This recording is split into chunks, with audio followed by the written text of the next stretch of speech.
कानपुर से निकला आयला मोहम्मद, पहुंचा बरेली। बरेली के अंदर जाके हो गए दंगे। दंगे होने के बाद पुलिस में पथराव होता है। पथराव होने के बाद कुछ प्रॉपर्टी में बुलडोजर चलता है। बुलडोजर चलने के साथ साथ कुछ वहां पे लोगों में विद्रोह होता है कि बुलडोजर चलना गलत है। हमारे साथ कुछ लोग हैं जानते हैं कि बुलडोजर चलना कितना गलत है कितना सही है। बताइए बुलडोजर चलना कितना गलत है कितना सही है? बुलडोजर चलना बिल्कुल सही, 100% सही है।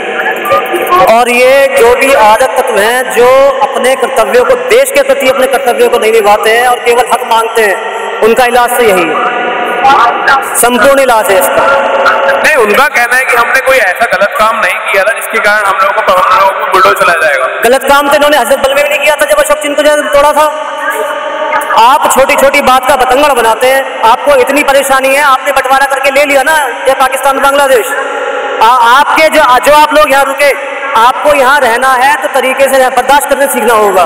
छोटी छोटी जो बात का पतंगा बनाते हैं आप। उनका कहना है कि बर्दाश्त हम क्यों करें, हम भी तो इस देश के समान नागरिक हैं। तो समान नागरिक है तभी तो बर्दाश्त करना होगा। कर्तव्य कौन अदा करेगा? आपको हक चाहिए, फर्ज कौन अदा करेगा? बताइए ना।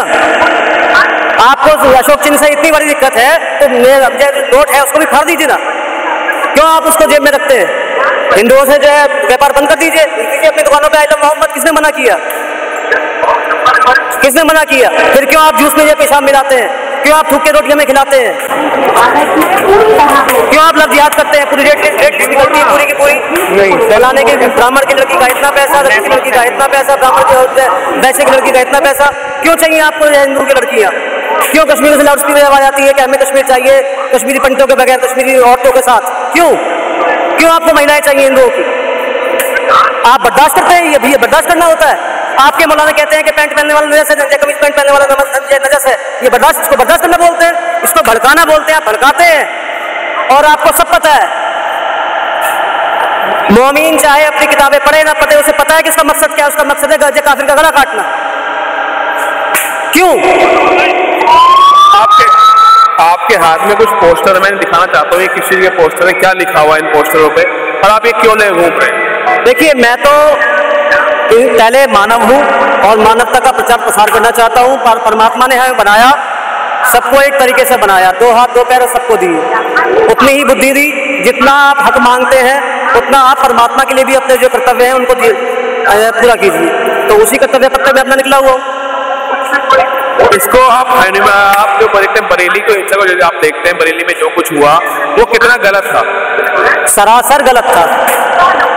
आपको दूसरों की गर्दन क्यों चाहिए? अपनी गर्दन दो ना भाई, अपने घरों में नुकसान करो ना। दूसरे पत्थर क्यों चलाते हो? अपने ऊपर चला, अपने घर छोड़ो। आप दिल्ली में जाते हैं, जो है राजीव चौक है, राजीव चौक का नाम राजीव चौक इसलिए पड़ा कि राजीव गोस्वामी साहब ने जो है जब रिजर्वेशन का दौर चल रहा था तो अपना खुद का बलिदान दिया।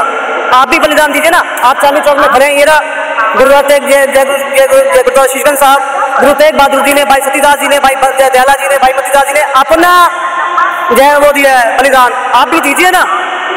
उसको बोलते हैं मोहब्बत। उनके दिल में सनातन के लिए मोहब्बत ही उन्होंने दिया। हिंसा तो हुई बरेली के अंदर, उसके अंदर सब पंचेज के नारे भी लगे, उसको किस तरह देखते हैं? ये ताकत दिखाने का है। और ये पाकिस्तान के अंदर, हिंदुस्तान के अंदर 20 पाकिस्तान जो रह गए, ये वो दबा हुआ लावा निकल रहा है। आपको क्या लगता है ऐसे दंगों की फंडिंग होती है पीछे से? बिल्कुल फंडिंग होती है। कौन करता फंडिंग? फंडिंग जो अराजक तत्व है वही करते हैं। गल्फ से पैसा आता है वो करते हैं। भाई आपने मस्जिदों में पैसा लगाया। आपने, मुझे तो नहीं लगता कि आपने कोई बढ़िया कॉलेज खोला हो जिसमें गरीबों के बच्चे पढ़ सके। मुझे तो नहीं लगता आपने कोई एम्बुलेंस की जो है पूरा आपने बेड़ा लगा दिया हो पब्लिक की सेवा के लिए। हम हिंदुस्तान की पब्लिक की सेवा के लिए जो है एम्बुलेंस का बेड़ा दे रहे हैं। आप ब्लड मनी लाते हैं। क्यों लाते हैं ब्लड मनी? क्या जरूरत है आपको? आपको इस देश की मिट्टी में रहना। आपने कबूल किया हिंदुओं के साथ रहना। जिनको बंटवारा चाहिए था वो ले चुके। आप बर्दाश्त करने की तमीज सीखिए, इंसान बनिए, बेहतर इंसान बनिए, इस देश का नागरिक बनिए। नहीं, उनका कहना है कि एक ही कौम पे बार बार जो होता है आघात किया जाता है। वहीं ओवैसी जी का कहना है कि एक ही कौम को टारगेट किया जाता है। बाबा हमेशा एक कौम को टारगेट करते हैं यूपी के अंदर। ये तो विक्टिम कार्ड खेलना है। हर हिंदू त्योहार पे पत्थरबाजी क्यों करते हैं ये? अगर मस्जिद के बाहर डीजे बज गया तो कौन सी आफत आ गई? तुम्हें ज्यादा दिक्कत है तो अपनी हवाएं अलग कर लो, अपने चांद सितारे अलग कर लो, अपनी जमीन तुमने अलग कर ली, करो ना, चांद सितारे अलग कर लो। किसने मना किया? कौन जाने?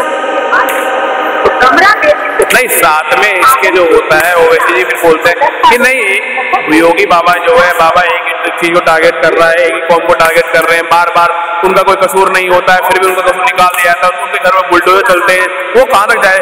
कसूर जिनका है उनको सजाए मिले, लेकिन जो दूसरे उनके रिश्तेदार होते हैं उनके घर पे बुलडोजर चलते हैं। ओवैसी साहब के जो छोटे चश्मो चिराग हैं, अकबरुद्दीन ओवैसी, इन्होंने कहा था 15 मिनट के लिए पुलिस हटा दो, हम बता देंगे। अब हट तो रही है पुलिस, आ जाओ तुम भी मैदान में। माँ का दूध पिया है तो माँ का दूध पिया है तो अकबरुद्दीन ओवैसी आजा तू भी मैदान में, देखेंगे तेरी माँ ने कितना दूध पिलाया तुझे। तो ये तो सब केवल विक्टिम कार्ड खेलना है। अभी जो है, अभी असदुद्दीन ओवैसी को एक उन्हीं के कौम के लड़के ने आई लव मोहम्मद का पोस्टर आगे किया तो अकबर ओवैसी की आशिकी उतर गई, असदुद्दीन ओवैसी की आशिकी उतर गई। बोलता है कि दूर रखो इसको मुझसे, खुल्लम खुल्ला किसी भी न्यूज चैनल पे देखिए आप, क्यों कहाँ गई आशिकी, खत्म हवा, बुलडोजर दिखाई दिया, आशिकी हवा हो गई, वो आ गई वाह। आशिकी से बोलते हैं, इसे बोलते हैं आशिकी। देखिए सड़क पर हूं मैं, ये है आशिकी। कोई दंगा नहीं, कोई बदतमीजी नहीं। देखिए मेरे हाथ में है कोई पत्थर, मैं किसी से कहूंगा मेरे भाई मेरे गले ना, वो मेरे गले लगेगा। ये है आशिकी, इसको बोलते हैं आशिकी।